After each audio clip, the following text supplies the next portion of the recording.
संबंध। अब आगे के 2 श्लोकों में स्थित प्रज्ञ कैसे बोलता है, इस दूसरे प्रश्न का उत्तर देते हैं।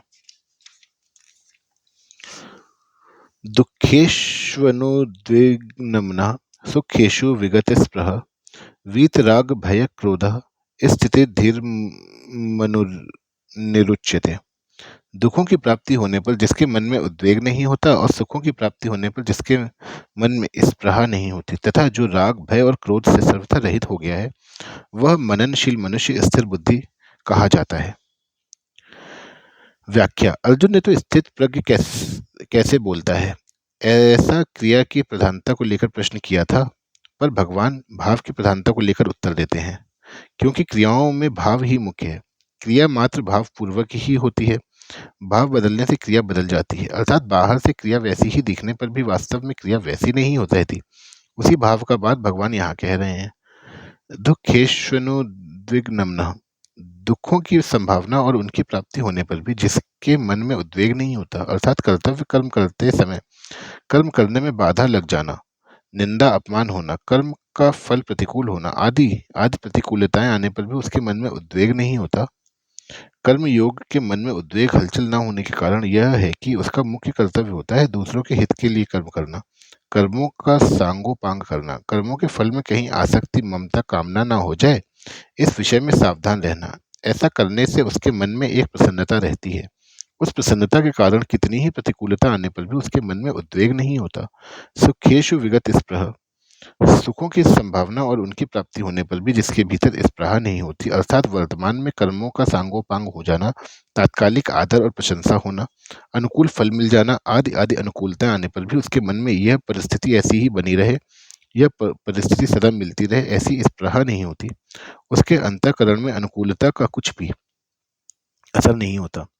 वीतराग भय क्रोध, संसार के पदार्थों का मन पर जो रंग चढ़ जाता है उसको राग कहते हैं।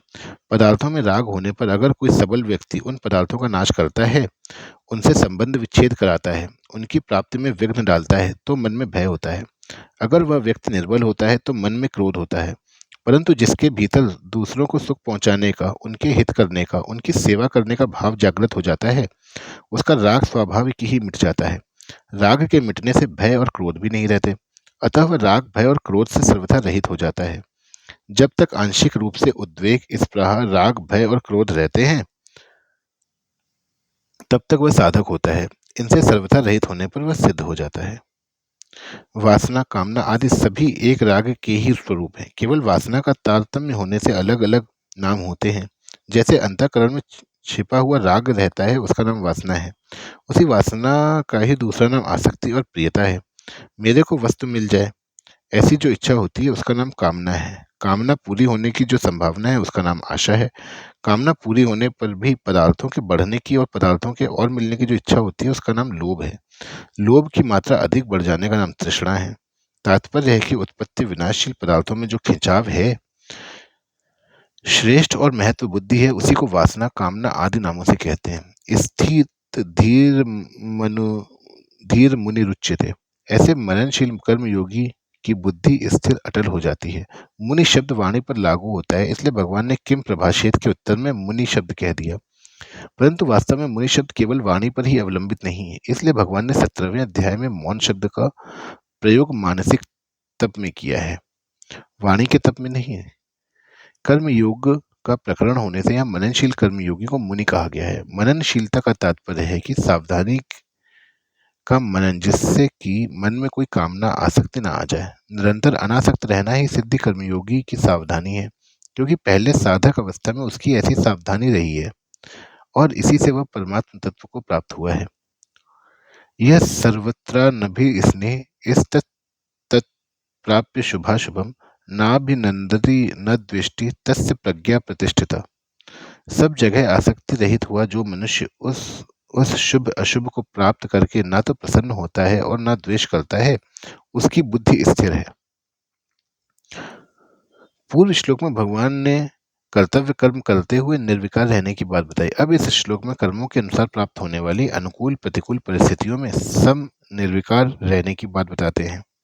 यह सर्वत्र नभि स्नेह, जो सब जगह स्नेह रहित है, अर्थात जिसकी अपनी कहलाने पर शरीर, इंद्रियां, मन, बुद्धि एवं स्त्री, पुत्र, घर, धन आदि किसी में भी आसक्ति, लगाव नहीं रहा है।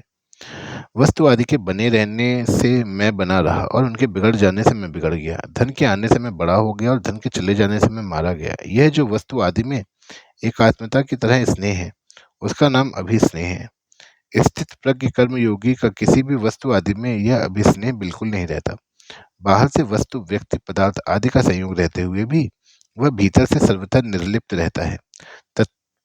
तत्तत्व प्राप्य शुभाशुभम नाभिनंदन्ति न द्वेष्टि। जब उस मनुष्य के सामने प्रारब्ध वशात शुभ अशुभ, शोभनीय अशोभनीय, अच्छी मंदी, अनुकूल प्रतिकूल परिस्थिति आती है, तब वह अनुकूल परिस्थिति को लेकर अभिनंदित नहीं होता और प्रतिकूल परिस्थिति को लेकर द्वेष नहीं करता। अनुकूल परिस्थिति को लेकर मन में जो प्रसन्नता आती है और वाणी से भी प्रसन्नता प्रकट की जाती है तथा बाहर से भी उत्सव मनाया जाता है, यह उस परिस्थिति का अभिनंदन करना है। ऐसे ही प्रतिकूल परिस्थिति को लेकर मन में जो दुख होता है, खिन्नता होती है कि यह कैसे और क्या हो गया, यह नहीं होता तो अच्छा था, अब यह जल्दी मिट जाए तो ठीक है, यह उस परिस्थिति से द्वेष करना है। सर्वत्र स्नेह रहित निर्लिप्त हुआ मनुष्य अनुकूलता को लेकर अभिवंदन नहीं करता और प्रतिकूलता को लेकर द्वेष नहीं करता। तात्पर्य है कि उसको अनुकूल प्रतिकूल, अच्छे मंदे अवसर प्राप्त होते रहते हैं, पर उसके भीतर सदा निर्लिप्तता बनी रहती है। तत् तत् कहने का तात्पर्य है कि जिन जिन अनुकूल और प्रतिकूल वस्तु, व्यक्ति, घटना, परिस्थिति आदि से विकार होने की संभावना रहती है और साधारण लोगों में विकार होते हैं, उन उन अनुकूल प्रतिकूल वस्तु आदि के कहीं भी, कभी भी और कैसे भी प्राप्त होने पर उसको अभिनंदन और द्वेष नहीं होता। तस्य प्राज्ञा प्रतिष्ठिता, उसकी बुद्धि प्रतिष्ठित है, एक रस और एक रूप है। साधनावस्था में उसकी जो व्यवसायत्मिका बुद्धि थी, वह अब परमात्मा में अचल अटल हो गई है। उसकी बुद्धि में यह विवेक पूर्ण रूप से जागृत हो गया है कि संसार में अच्छे मंदे के साथ वास्तव में मेरा कोई भी संबंध नहीं है, कारण कि ये अच्छे मंदे अवसर तो बदलने वाले हैं, पर मेरा स्वरूप न बदलने वाला है। अतः बदलने वाले के साथ न बदलने वाले का संबंध कैसे हो सकता है? वास्तव में देखा जाए तो फर्क ना तो स्वरूप में पड़ता है और न शरीर, इंद्रियां, मन, बुद्धि में। कारण कि अपना जो स्वरूप है उसमें कभी किंचन मात्र भी कोई परिवर्तन नहीं होता और प्रकृति तथा प्रकृति के कार्य, शरीर आदि स्वाभाविक ही बदलते रहते हैं। तो फर्क कहाँ पड़ता है? शरीर से तादात्म्य होने के कारण बुद्धि में फर्क पड़ता है। जब यह तादात्म्य मिट जाता है तब बुद्धि में जो फर्क पड़ा था वह मिट जाता है और बुद्धि प्रतिष्ठित हो जाती है।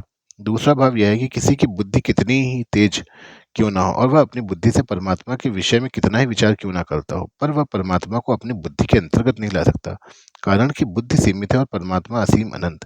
परंतु उस असीम परमात्मा में जब बुद्धि लीन हो जाती है तब उस सीमित बुद्धि में परमात्मा के सिवाय दूसरी कोई सत्ता ही नहीं रहती। यही बुद्धि का परमात्मा में प्रतिष्ठित होना है।